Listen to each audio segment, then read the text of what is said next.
Le monde du recrutement évolue. Nous sommes de plus en plus jugés par des machines, que ce soit notre CV qui soit scanné par un algorithme ou notre performance qui est évaluée comme chez Amazon. Et pourtant, il reste un bastion qui semble inébranlable, l'entretien. Une interaction face à face de deux personnes ou plus, mais des vraies interactions humaines. Mais est-ce bien vrai? Est-ce que ce type d'entretien ne va pas aussi devenir de plus en plus mécanisé? Et qu'est-ce qu'on peut faire contre ça, en tout cas, qu'est-ce qu'on peut faire à son niveau pour y arriver, pour trouver un travail, le meilleur travail possible dans les mois et années à venir? Cette interrogation, elle a commencé il y a 2 jours, lorsqu'on a mis ce commentaire sur ma dernière vidéo, qui disait notamment: est-ce que je ne pense pas chercher trop loin? Les interactions sociales ne sont-elles pas aussi mécanisées, même si c'est un entretien d'embauche? Et ce commentaire, en fait, il traduit plein de suppositions que font en général des candidats, des étudiants, des jeunes diplômés qui entrent dans le monde du travail, qui n'ont jamais eu l'opportunité de voir l'envers du décor du côté recruteur. On va voir 1. Les suppositions que peuvent avoir les candidats sur le recrutement et qui sont fausses. 2. Où est-ce qu'on en est de cette automatisation? Ce que savent les professionnels du secteur du recrutement que vous ne savez pas forcément. Enfin 3. Comment tu peux utiliser ces connaissances-là spécifiques pour toi t'en sortir mieux dans ton début de carrière. Bref, une vidéo un peu différente puisque de type commentaire, essai. Merci à tous ceux qui mettent des likes, vous êtes une vingtaine à chaque fois. Un grand merci à vous si vous l'avez déjà fait ou si vous voulez le faire sur cette vidéo. On est parti. Thomas du montage ici, petit message. Je suis déçu de la vidéo. Je pense qu'il y a du bon contenu, il y a vraiment des trucs super intéressants dedans, mais il y a des problèmes de son, j'arrête pas de cogner la table. La structure est pas forcément la plus claire. Donc ce que je vais faire, c'est que je vais vous mettre un plan très clair à l'écran en vous disant où je suis. Il y aura des chapitres. Je vous mettrai des timestamps pour vous dire notamment là où ce qui est vraiment bien. Et j'espère que ça va bien se passer pour vous au niveau visionnage. N'hésitez pas à me faire des commentaires si c'est pas le cas. Mais voilà, je me suis promis de sortir des vidéos, d'essayer en tout cas le lundi et le jeudi. J'ai quasiment plus de temps avant qu'il soit jeudi 10h du matin pour vous. Donc je vais finir l'édit. Bon visionnage, à bientôt. Donc pour commencer, on va revenir au commentaire en lui-même pour ensuite partir sur le recrutement de manière plus générale. Le point clé dans ce commentaire, c'est le rapport entre les interactions sociales et la mécanisation. Parce que la mécanisation, on entend mécanisation, on pense robotisation. Qui dit robotisation dit quelque chose qui n'est pas humain. Et ça nous amène en fait aux 3 assumptions, les 3 hypothèses sous-jacentes. Première hypothèse, c'est les entretiens et le caractère humain des entretiens.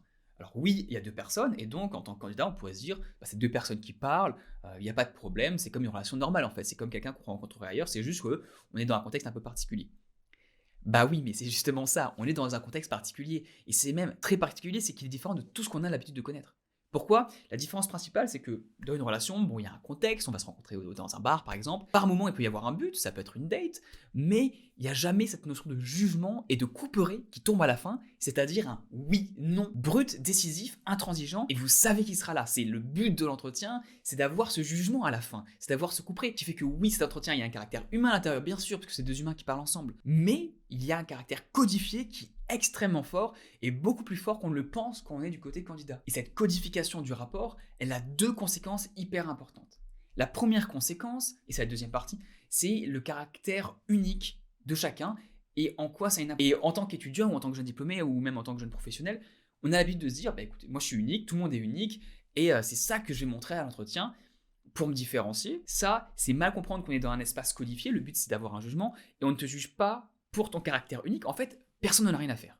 Mais personne dans le milieu professionnel n'a rien à faire du fait que tu sois unique. Pourquoi? Parce qu'on n'est pas là pour juger de ton unicité, mais on est là pour trouver quelqu'un qui répond à un besoin, c'est-à-dire quelqu'un qui est capable de délivrer un travail, un résultat dans un contexte donné, dans une équipe, avec des technologies, avec un environnement et une expertise qui est requise. Donc ce qu'on juge, c'est pas ton unicité, c'est ta capacité à délivrer le résultat.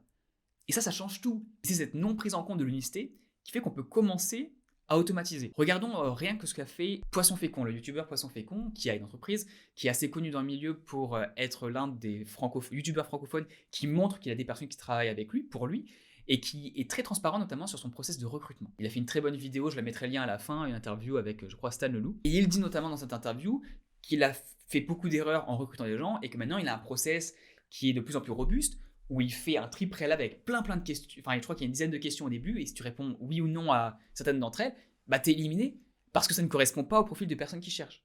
Et t'as beau être hyper unique, cela n'a aucune importance, donc vu qu'on s'intéresse non pas à une unicité, mais à des compétences et à une expertise qu'on peut avoir pour répondre à un problème donné, bien sûr qu'on peut automatiser une partie de ça, ou en tout cas déstructurer ce que l'on veut pour chacun un des points, et ensuite attendre dans l'entretien que les personnes nous disent telle chose pour cocher des cases. Et à partir de là, on peut rétro-ingénierer le truc, et donc se dire, qu'est-ce que je peux dire qui va cocher les cases qu'ils veulent remplir? Donc c'est ce qu'on va voir maintenant.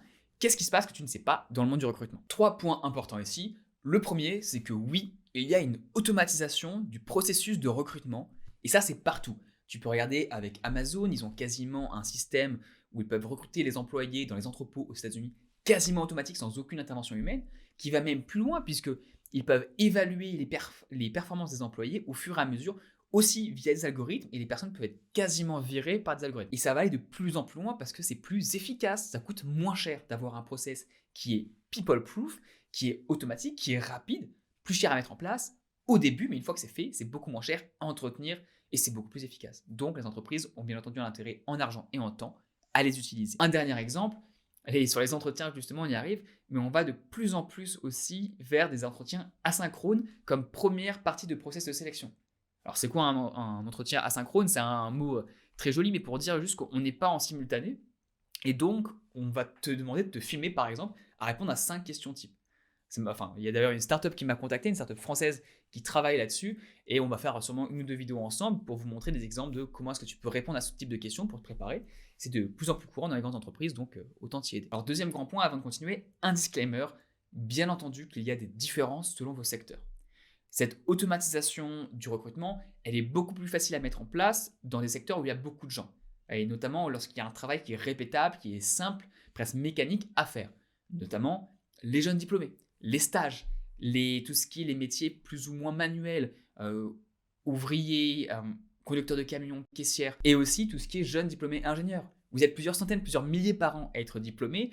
La capacité qu'on délivre principalement, c'est je suis capable de résoudre des problèmes. Alors certains d'entre vous vont être très spécialisés, mais ceux qui viennent par exemple des écoles généralistes, ce qu'on vend, c'est littéralement une capacité à résoudre des problèmes et à s'intégrer dans une équipe rapidement.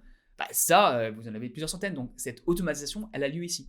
Et là où elle va avoir moins lieu, c'est tout ce qui est artistique, tout ce qui est entrepreneur. Et après, plus on monte dans les échelons et qu'on va sur des environnements où il faut avoir beaucoup d'expertise et une expérience, là, il y a moins d'automatisation dans les grands groupes, dans le board de directeur et chez les cadres supérieurs. Dernière partie sur les entretiens, où est-ce qu'on en est de leur automatisation, qu'est-ce qui se passe?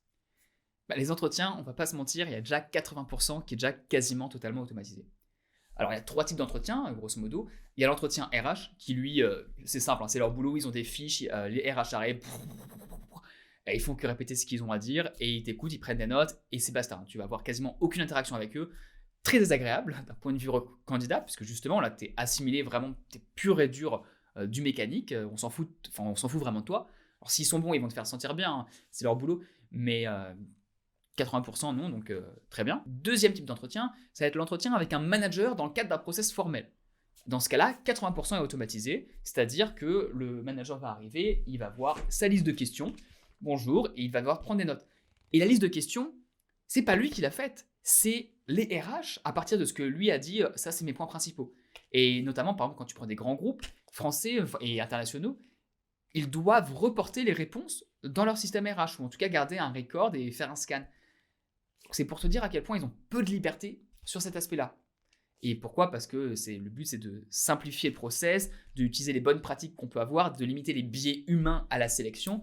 Et donc, les RH utilisent toutes ces connaissances et tout le passé pour proposer des questions bien tournées, directement faites, pré-matchées au manager, qui lui, le manager, si tu as un directeur technique, tu n'en as rien à faire des questions que tu poses, tu veux juste trouver les bons candidats. Donc, si on te dit, je te fais tout le job pour toi et tu as juste à lire ça, et après, tu vas pouvoir juger les candidats, c'est les meilleures questions qu'on ait jamais trouvées, très bien, tu le fais.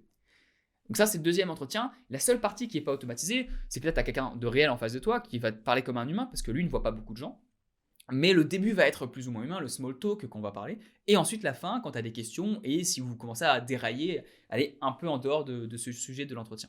Des questions qui ont été posées avant. Ça, c'est un peu humain. Ce qui va être humain aussi, c'est les entretiens avec les managers qui ne sont pas dans les grandes entreprises, qui n'ont pas cette habitude-là. S'ils en viennent, ils auront peut-être déjà des questions types, mais sinon, petite entreprise, tu peux avoir ce rapport humain qui n'est pas automatisé, ça je suis tout à fait d'accord. Et enfin, un troisième et dernier type d'entretien que tu peux avoir, c'est les entretiens de type fit, de type compatibilité, équipe.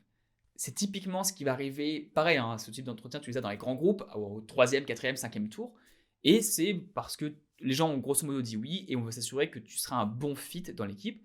Ça arrive par exemple dans les startups où le CEO veut continuer à voir toutes les personnes qui entrent, au moins une fois, au moins 10 minutes, pour savoir s'il a un bon feeling, pour savoir si ça va correspondre avec les valeurs de l'entreprise, ce qu'il veut avoir dans sa startup. Donc ça arrive aussi même dans des grandes entreprises, que tu aies toujours des seniors directeurs qui fassent ça.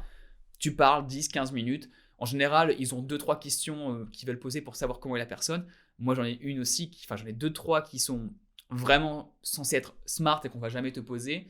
Et quand on te la pose, tu es forcé de réfléchir et en fait, on voit vraiment qui tu es à partir de ça. Et la personne va se faire un point de vue en 5 minutes et c'est fait. Donc ça, oui, c'est pas forcément automatisé, mais dans le même temps, c'est pas très courant. Donc en fait, dans les grandes entreprises, 80% du process est automatisé et déjà prévu, mécanisé, écrit à l'avance. Mais là, tu peux me dire, bon, super Thomas, c'est bien tout ce que tu m'as raconté, mais c'est quand même vachement négatif. Où est-ce que je me mets moi? Comment je fais pour évoluer? Comment je fais pour trouver un boulot sympa? Et comment je fais pour faire un truc qui me plaît vraiment? Parce que c'est bien de faire des choses pour l'entreprise, mais je suis unique, j'ai aussi envie de faire des choses qui me plaisent à moi. Comment je fais? Et je te répondrai, c'est ok, tu as le droit de penser comme ça et tu as raison de me challenger. Et d'ailleurs, je t'invite vraiment à le faire, parenthèse pub, hein, mais dis-moi ce que tu penses en commentaire de la vidéo parce que si tu es d'accord ou pas avec moi sur la théorie, si tu as des questions, on est un petit groupe, ça m'intéresse vraiment. Merci, bref, fin de la pub. Ce que je peux te dire là-dessus, c'est de te répondre en 3 points. Toujours 3 points, 3 parties, c'est super. Mais 3 points parce que 1, il faut te concentrer sur ce que tu peux impacter et influencer. On en revient sur la théorie du livre qui doit être quelque part, les 7 habitudes des personnes successful, The 7 Habits of Successful People, qui met le diagramme que je mettrai à l'écran, qui vraiment, tu te focalises sur ce que toi, quelles actions tu peux faire qui vont impacter ta vie. Qu'est-ce que tu peux faire pour impacter cette automatisation, pour être prêt face à ces entretiens? Il y a 3 domaines dans lesquels tu dois faire très attention. Et je commence tout de suite avec le plus important.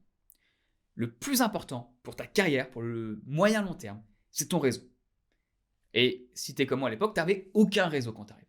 C'est normal. Mais le réseau, il se construit. C'est d'abord avec tes camarades de promo, avec les professeurs, si tu as des bons contacts avec eux, et aussi avec les personnes que tu vas rencontrer lors de tes stages. Garde un contact avec eux, fais un profil LinkedIn, ajoute les personnes que tu rencontres au fur et à mesure, et peut-être que dans 5, 10, 15 ans, ça te sera utile. Et aussi, peut-être que dans 5, 10, 15 ans, tu seras utile à ces personnes-là. C'est ça, faire le réseau. Je ferai une vidéo sûrement sur comment développer son réseau bien, de manière sincère et authentique, et pas être un requin, mais tout ça pour dire, le réseau est ce qui va faire la différence. Deuxième chose qui va avec, parce que là, tu es jeune, donc c'est de faire en sorte que tout ce que tu fais comme projet ou comme expérience pro, stage, premier travail ou même projet académique, c'est toujours à l'école, tu le fasses bien et surtout que tu laisses une bonne impression. Ça peut te servir sur le long. Et 3, qu'est-ce que tu peux faire qui va impacter directement ta capacité à réussir les entretiens, à réussir à te faire recruter? C'est de comprendre l'envers du décor, quels sont les codes, et même si tu ne comprends pas forcément, mais au moins comprendre ce que toi tu dois faire pour les réussir, à quoi eux ils s'attendent. Et ça nous amène à répondre à la citation du départ, lorsque Ramboff nous demandait est-ce que je ne pense pas que je vais chercher un peu trop loin dans mes analyses que je te propose? Eh bien, en fait, toi, tu t'en fous. T'en as rien à faire de savoir si j'ai raison ou si j'ai tort. Alors, vaut mieux que j'ai raison quand même. Mais sur le pourquoi, on s'en fout. Mais si les raisons pour chacune des questions, pour chacun des éléments que tu peux voir dans ces vidéos te paraît pertinent, tu peux juste retenir, ok, je vais faire telle action. En tout cas, tel principe me va. Tu récupères ce que tu veux. J'ai plein de contenu sur comment réussir ces entretiens. J'ai une playlist, comment réussir améliorer ton CV, comment trouver un stage, à qui parler, quoi demander.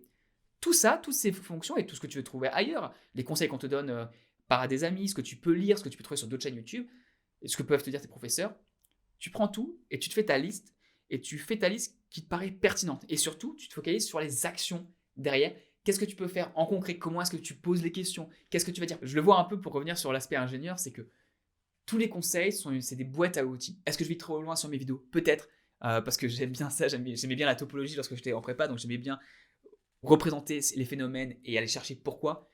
Mais ce qui compte, c'est que je fais le travail pour toi en amont, je te donne des outils, récupère les outils et utilise-les pour construire ton réseau, pour construire une bonne image dans ton milieu professionnel et pour décrocher les stages et les jobs que tu as envie de faire malgré ce contexte de technologie qui change, d'automatisation du process de recrutement. C'est pas grave, focalise-toi sur toi, sur ce que tu peux faire et ce que tu peux impacter. Bref, si tu as aimé cette analyse du marché du travail, tu vas encore plus aimer la prochaine qui apparaît à l'écran. Merci d'avoir écouté la vidéo, à bientôt et n'oublie pas, tu peux y arriver. Ciao!